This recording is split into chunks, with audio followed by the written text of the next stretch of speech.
Hello and welcome. You're watching To The Point. Just after midnight, the Prime Minister left for a four-nation, five-day tour of Africa. Today he's in Mozambique, tomorrow South Africa, and then Tanzania and Kenya. This visit follows earlier visits by the President and Vice President, and clearly, therefore, Africa is a major focus for India's foreign policy. So tonight we examine India's relationship with the African continent. How has it changed since independence? What are the key areas of interest? And is India's racist attitude to Africans a challenge we still have to adequately tackle? My guests are two former envoys to Africa, former High Commissioner to Nigeria, H.S. Vishwanathan, and former High Commissioner to South Africa, Shiv Mukherjee. The Honorary Fellow from the Center for Policy Research, Sanjaya Baru, the former Director General of the Delhi Policy Group, Radha Kumar, and the Foreign Affairs Editor of the Hindustan Times and the author of India and Africa Towards a New Dawn, Pramitpal Chaudhary. Pramitpal Chaudhary, it's believed that India's relationship with Africa entered a new phase with the first India-Africa summit in 2008. But the relationship actually goes back to the Afro-Asian conferences held in Bandung in 1955, and to be honest, the earlier African Relations Conference in Delhi as far back as 1949. In between, there were periods when Africa and India had serious differences, including the fact that most African countries actually didn't support India against China in '62. Can you briefly sketch out the way this relationship has developed, the different stages it's been through? Right.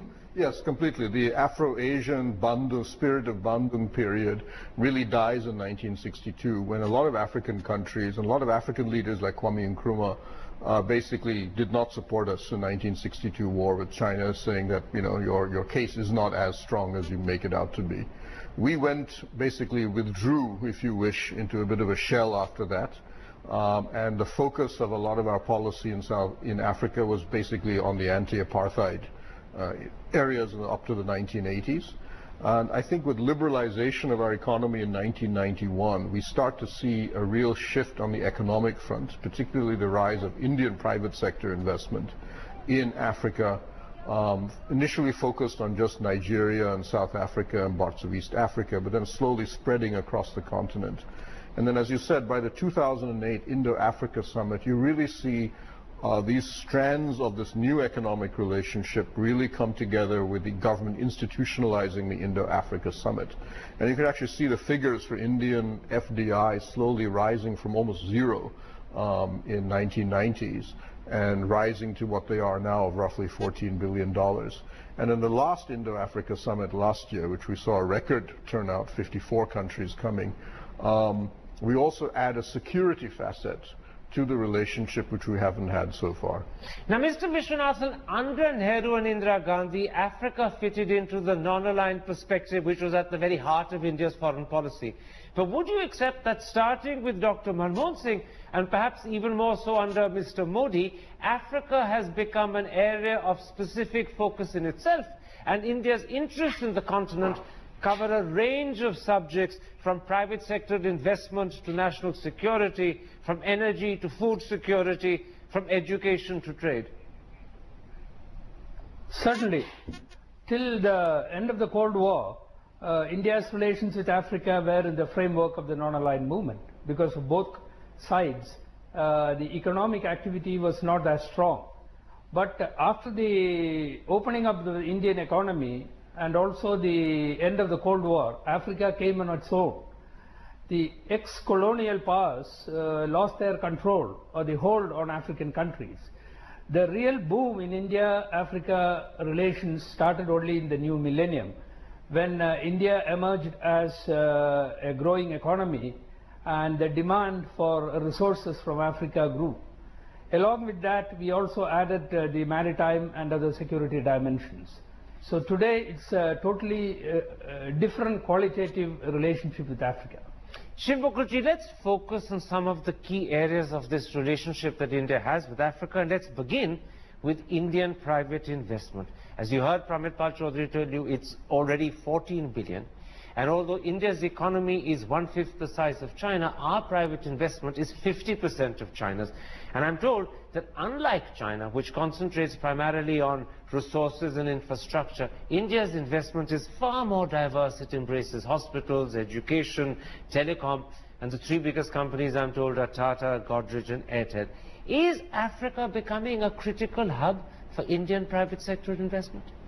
Well, it is, I don't know how critical, because we started from a very low figure. So, and it's certainly, from it as well as Vishy said, certainly it's a sea change after the Indian economy itself grew. Yeah. I mean, I remember handling in Zambia credits of 10 crores of rupees, I mean, which would be chicken feed today. So certainly the growth of India itself, post 1990, 1991, I mean, it would have been inconceivable for us representing India and Africa to think in the 80s, right up to almost the end of the 80s, of what we are doing now, about, announcing $1 billion credits, $4 billion credits, $700 million for a single railway line from Djibouti down to Ivory Coast and so on. That's one. Secondly, Africa itself has changed over the last, I would say, 15 years or so, 15, 20 years. But, there are 6 African countries which were till recently the fastest growing economies in the world, starting admittedly from a very small base.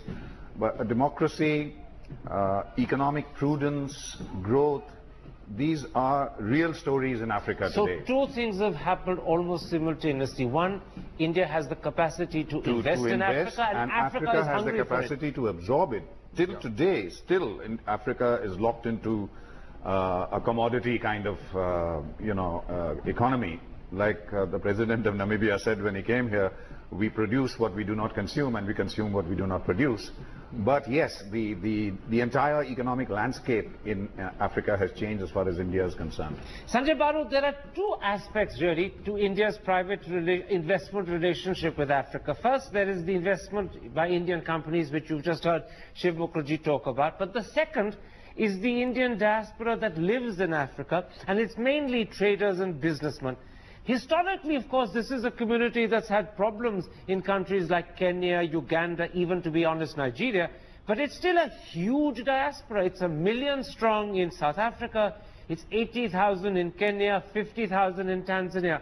How important is this diaspora as part of India's focus on the continent? Well, I would imagine it's important, but certainly not as important as, for example, in the Middle East or Gulf. I think India's relationship with Africa, certainly in the last 10, 15 years, now stands on its own, independent of the role of the diaspora. Indian companies have gone there on their own, taken people with them. Many of them have had to find their own way. I remember Sunil Mittal telling me that his foray into Africa was almost entirely done by his own company, with very little support from anyone else. But the diaspora exists. I mean, many of them are 3rd, 4th, 5th generation Indians. So I'm not sure how sentimental they still feel for India. But I would like to add one aspect to the Indian diaspora, particularly in the 4 countries that Prime Minister Modi is visiting, which are all East African countries, Indian Ocean, East African countries. The Gujarati community has played a particularly important role in many of these countries. And, after all, Gujarat has been the home of the earliest traders going out of India from the Arabian Sea into Africa. So I would imagine that for Prime Minister Modi, this would be an important element in the relationship. And right now in a place like Mozambique, I mean, a lot of Indian companies are increasing their investment there, and certainly Sajjan Jindal, who's known to be close to the Prime Minister, is an important investor in Mozambique. Radhakumar, moving beyond the investment relationship with Africa, there is a second critical aspect to India's relationship with the continent, and that is to do with security. Each of the 4 countries the Prime Minister is visiting, Mozambique, South Africa, Tanzania and Kenya, are Indian Ocean littoral states. I'm told that at the last India-Africa summit, perhaps as many as 15 security agreements were signed with different African countries.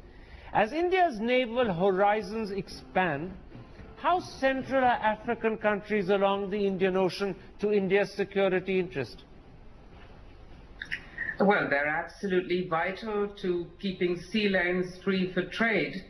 There was also work required on counter-piracy, though that's higher up the coast. Moreover, I think they share a common interest in preserving plural systems, and they all have sizable populations of diverse religions with whom we also have some common history. So I would say that that would be perhaps one of the more intangible aspects, but perhaps even more critical than the maritime security aspect, where I imagine there will be a great deal of way to go given the differences in the nature, size, operational capacities and strategies of the different navies involved. Okay. In fact, the interesting thing from Pramit Chaudhary is within the security perspective, India has a very special relationship with Mozambique, yes. the country the Prime Minister is first visiting and where he is as we speak. We play a special role, I'm told, in training their navy, and I'm told that when the African Union Summit was held in Maputo in 2012, Indian naval ships were actually anchored off the coast to provide security. Yes. That's correct. And in fact, in the second summit too, the World Economic Forum meeting in Maputo, we also had Indian naval ships. And again, anti-piracy since 2012, the Mozambican Channel Indian Navy has been regularly patrolling to keep pirates at Mozambique government's request. And as you mentioned, we now also train their intelligence services. We provide them equipment. And recently we resurrected the Joint Defense Working Group with them, so even on their army side, we are now beginning to look at training and helping them. So Mozambique now is a country that is an amazing country when you look at it from India's perspective. As Dharmendra Pradhan said last year, he said Indian state-owned enterprises in energy, oil and gas have now invested $6 billion in that country. We plan to invest another $6 billion, and that doesn't even incorporate what the Tatas, the Jindals, and everybody else have put in, which is probably about another $1 billion in coal, iron ore, and so on. Aluminium. Yeah. And think of this is a country that we may be putting as much as $17 to $18 billion worth of investment. India's cumulative investment in Germany is $6 billion. And this one country we are presenting as our future energy partner in gas and oil, in coal, and as a security partner, almost our aircraft carrier in the southern Indian Ocean. So the relationship with Mozambique is a unique and special relationship on the continent of Africa between India and them. It's not unique, but it is special. As Pramit pointed out, the central role there. I saw one of your sister channels pointing to the agreement to import dal as an important thing. I'm afraid the Prime Minister of India does not go to another country just to buy dal.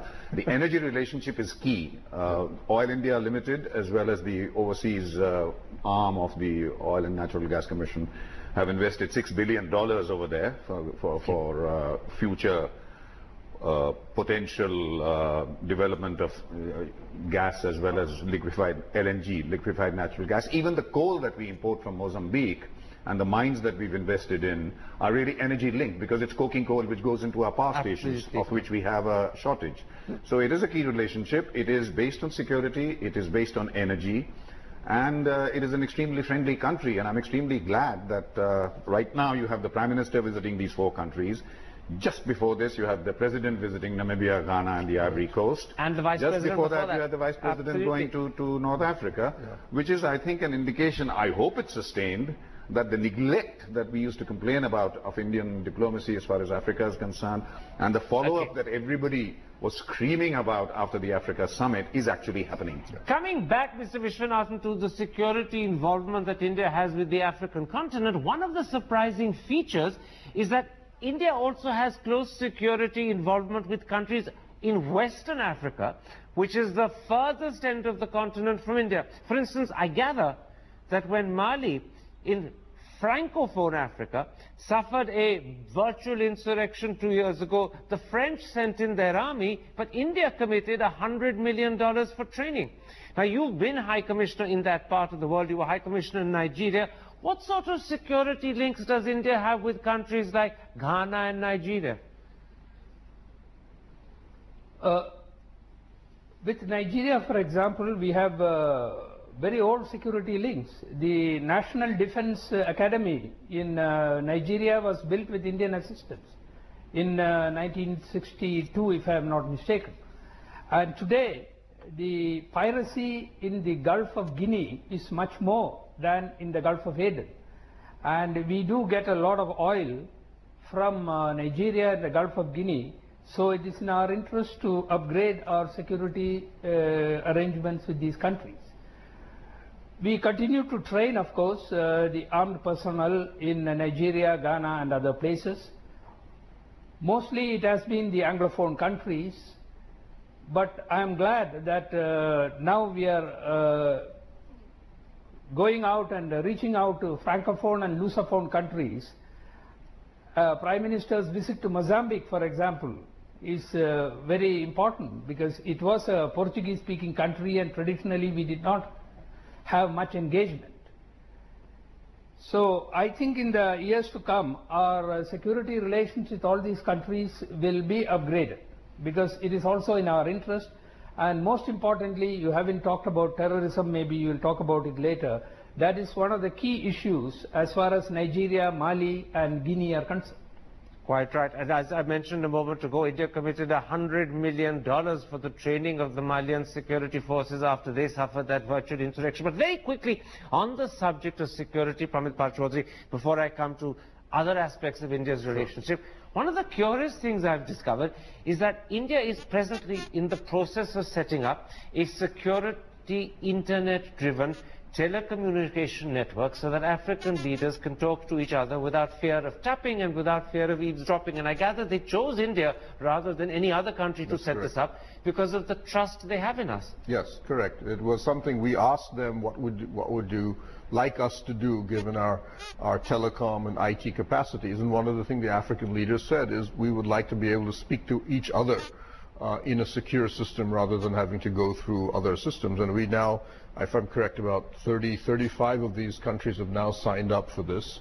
And we are now expanding that network to other countries, to other African countries as they're coming on board on this. Sanjay Baru, a third aspect of India's developing relationship with Africa, if private sector investment is one, security is the second, is what I would call food security. Before his departure, the Prime Minister's office formally announced that he'd got the cabinet to clear a memorandum of understanding for the import of 1 million tons of pulses from Mozambique. But it also said that India plans to lease land in countries like Ethiopia and Mozambique to grow pulses and then import them to India. Do you see this aspect of the relationship growing, deepening and widening in the years ahead? Absolutely. In fact, this is an extremely important aspect of India's emerging geoeconomics with not just Africa but also Latin America. We are a land deficient country on a per capita basis. The land-man ratio in India is adverse to man. While Africa and Latin America are continents which are land surplus, where the land-man ratio is beneficial to man. And therefore there is a perfect synergy between India and Africa and Latin America in terms of our being able to use the land available in those continents for producing food and other natural resources, even minerals and other commodities, which India needs. And therefore, as India grows, as our economic growth is sustained over 8% over the next 2, 3, 4 decades, our demand for these resources will only increase, food and other commodities. So this is a very critical relationship which will become even more important. Radha Kumar, a fourth aspect of the relationship with Africa is, I gather, energy. Now, I'm told that something like 50 out of Africa's 54, 55 countries export some quantity of oil and gas. Secondly, I'm also told that with the exception of a few West Asian countries, the oil and gas prices from Africa are far cheaper and more favorable for India than they are from anywhere else. How do you see the energy relationship developing? It's been in our interest to diversify our sources of energy import for a long time. And indeed, our government, both the previous and the present one, have worked on this for quite some time. I'm not familiar with the economics of transport versus lower prices, but presumably both would have to be factored in. as far as I understand it, our needs and our demands are so very large that whether we reduce our dependency on West Asian supplies or not, we would still need substantial supplies from Africa, from Central Asia, if we can get them, from Russia. You know, I bear in mind the point that Radha Kumar made about the different economics of cost versus transport. But keeping that in mind, Mozambique is, I gather, the third largest exporter of natural gas after Qatar and Australia. Could Mozambican gas possibly replace projects such as the India-Pakistan pipeline and TAPI, which have been talked about but seem to be stuck? Well, my opinion is that it not. I don't know about the quantities involved, because frankly I distrust the kind of figures with lots of zeros after them that are thrown around by experts. But the fact is that TAPI is not going to happen. And the fact is that Mozambique has natural gas, where we've actually invested money, and it's not only can happen, it is actually happening. So while we need not ignore the possibilities of TAPI, I think we should pursue the Mozambican channel, vigorously, because you have, I mean, if you just look at the map, it's a direct straight line from the port of Beira to Mumbai. Yeah. You have a friendly government who will obviously give us at least as favorable terms as anywhere else. So there's huge potential here. Absolutely. Now, Prabhupada, let me come to the fifth dimension. For the sake of the audience, I'll repeat, we've talked about private sector investment, national security, food security and energy, but the fifth is to do with education. I gather India has set up one of the biggest open university networks for online distance learning, which is based in Senegal, but covers some 40 out of Africa's 55 countries. And oddly enough, its greatest sphere of influence is right at the other end of the continent in Ethiopia. Yeah. Tell me more about this. Yes, the Indira Gandhi National Open National University, the system that we had set up, when African countries began to look at how they could handle their educational problems, this was an obvious thing, especially in a continent so large and so lacking in infrastructure. It had exactly the same problems in many ways that India had already faced or was facing. So we began to set up, they requested us to set up an open university as well. So distance learning, which would be the technical term for it, is now one of our biggest sources of soft power, if you wish. We do it on a number of levels. We do the distance learning. We also have the so-called ITEC program, in which we train Africans in specialized subjects like irrigation and agriculture and so on. And I've forgotten how many, but I think about 10,000 a year graduates come out of India from this. And now there's a large number of Africans in very key positions all across the continent who have Indian training and knowledge. And now we're trying to actually set up training institutes in Africa itself, modeled on something we have done in India. And so across the board, we're being seen that Africa now has a middle class of about 100 million people, not too dissimilar from what we have.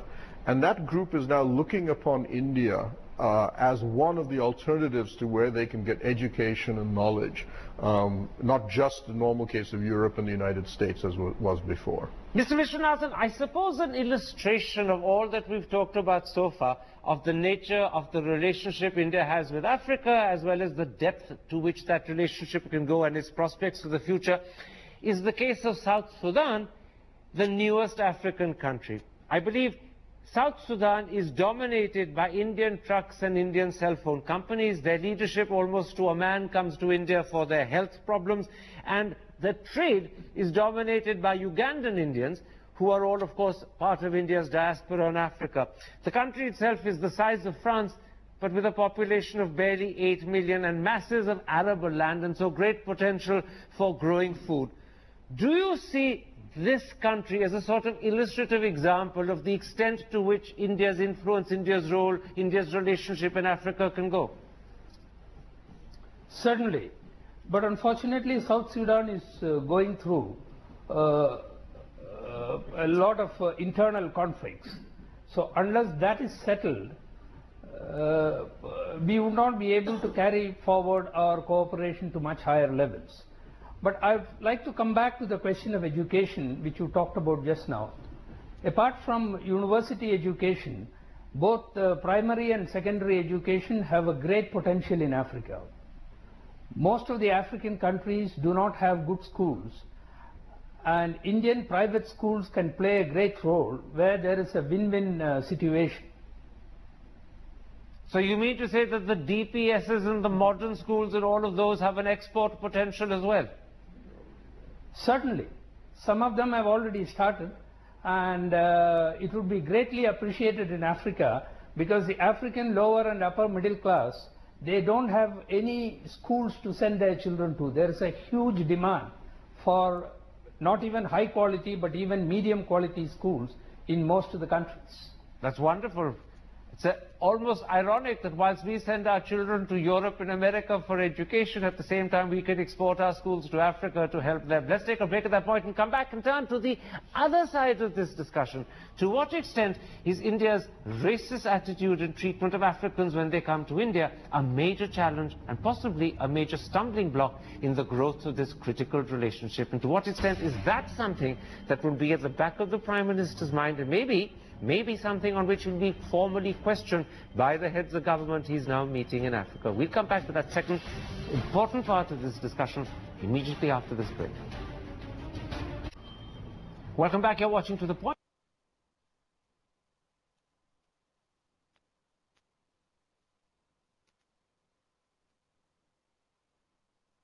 In India's outreach to Africa, the way we treat Africans in India, how serious a sore point is this in the relationship? You know, I've lived in Africa for 10 years. I've lived with them in southern Africa, seen their reactions, seen the interplay between the black, white and browns. And of course, being an Indian, one sees not just racism, the racism that pervades Indians, but how it plays out with the Africans who come here. Yes, it is a problem, but I don't think it's an insuperable problem. I think it can be tackled. It has not yet created the kind of crisis that some people think it could. For instance, I mean, if you just take students, Delhi University, I read, has received 5 times as many applicants. The number of applicants from Africa are 5 times as many as last year. Now, obviously, the racist incidents that the entire, the Africa group among the ambassadors here have complained about officially to the Ministry of External Affairs has not really affected that. There is no doubt that there is a problem, that Indians in India and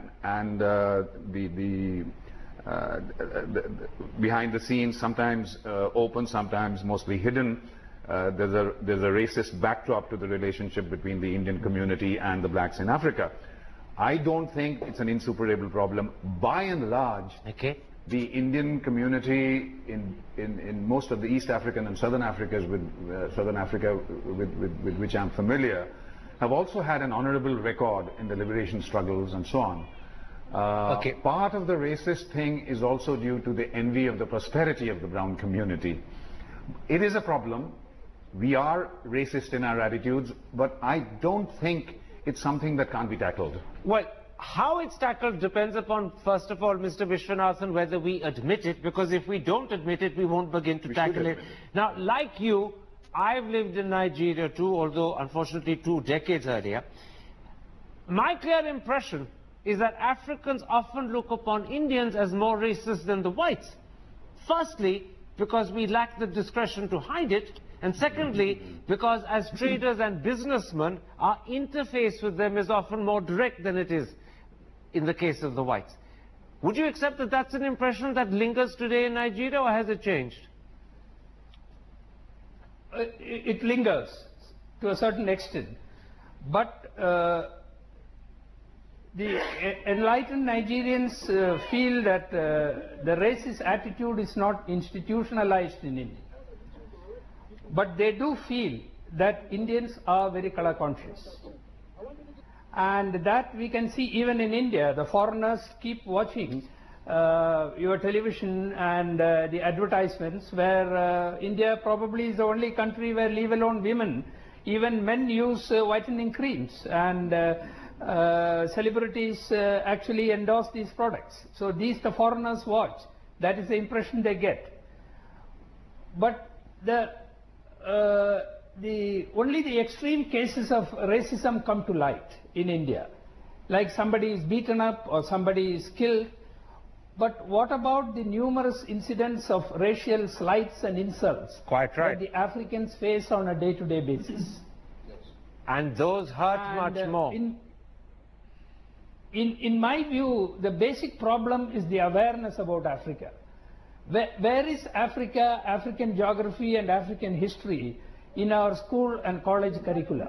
Yes, it is not there. Unfortunately, Mr. Vishwanathan, ignorance cannot be an excuse for racism, although it might be a possible explanation for it, but racism is reprehensible regardless of whether you're knowledgeable or not.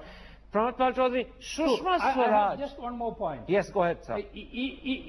Even the enlightened and educated Indians, I have spent 10 years in West Africa, like Shiv Shankar has spent 10 years in East Africa.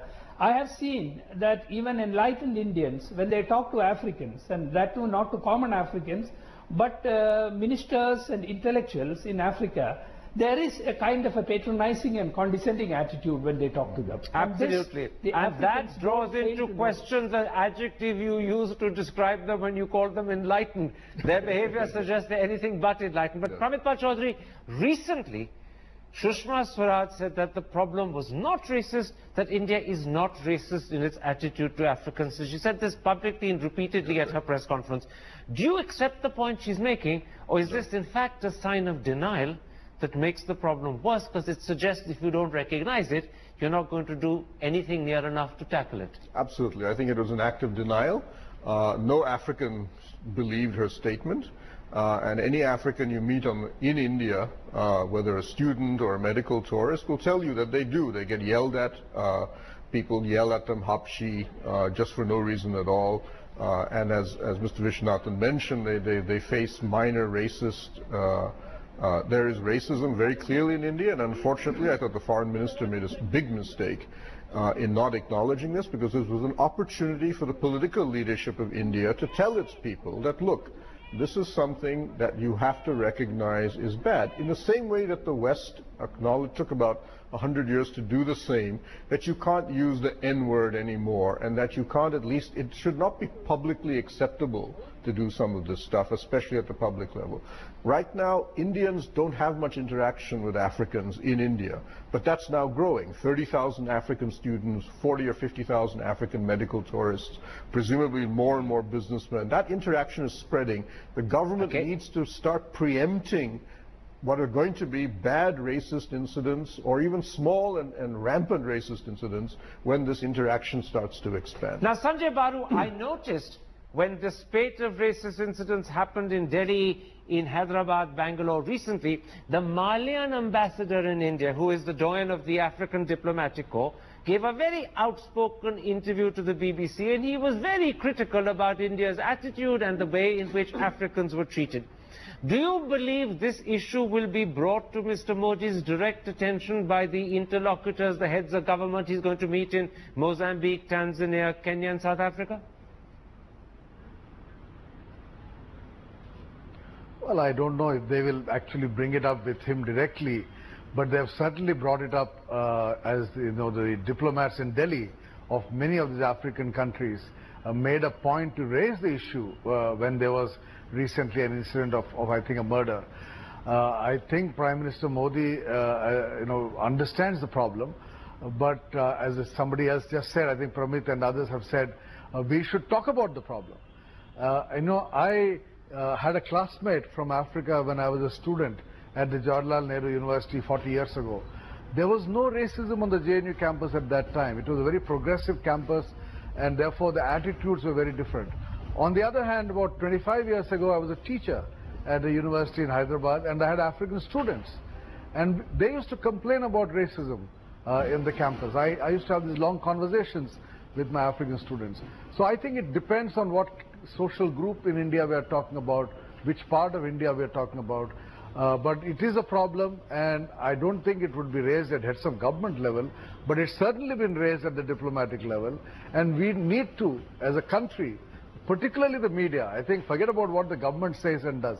We in the media ought to make this an issue and ought to focus on attitudes, as somebody said, you know, about fair skin. I mean, this is an Indian problem. It's not about just Africans, you know, running. All our good-looking stars on cinema are fair-skinned women. I mean, very rarely do you see a dark-skinned person who's a popular star. Radhakumar, if India is unable to tackle... Except Rajnikant. Radhakumar, if India is unable to tackle, restrain and reverse the racism that confronts Africans when they come to this country, could that curb, perhaps even damage the prospects for the relationship we hope to build with the continent? After all, remember, all the African students who come here will go back with those horrible memories of how they were treated and how they were humiliated by Indians. Well, 2 points to start off with. Of course, people who face racism will go back with terrible memories. But we should remember that Africans very sadly face racism in probably 90% of the world. And their experiences of racism are therefore very dire, and it may be that they are willing to give us a little tolerance because of that experience, which would be a great act of generosity on their part. The second point to make about India is that it isn't just Africans who face racism here. Indians face racism in different parts of the country. And there's a huge debate about whether that should or should not be recognized as racism. Indeed, one of the profound ironies is that the much fairer skinned people of the Northeast face racism in Delhi. Except that that's a different issue. Radhika, come back to Africa. Come back to Africa.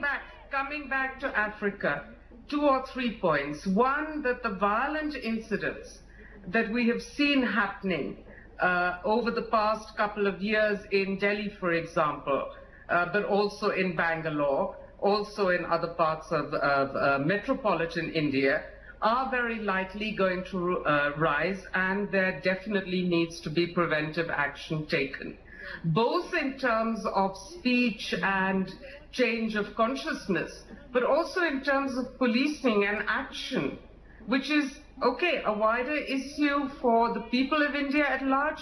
It's also a huge issue for foreigners and Africans in this country. And finally, I would say that, you know, Prime Minister Modi has an opportunity in this visit to actually speak about how his government wants to change the attitude within India. So why doesn't, you know, instead of asking whether they will raise it, he should raise it. All right, Radha, maybe in fact he may just do that. The Prime Minister often surprises us because he often takes an issue literally by the horns, and he may well choose to do so. And in this instance, who knows, it might be the right way of tackling the problem. My thanks to all my guests for joining me. If you have been, thanks for watching. Goodbye.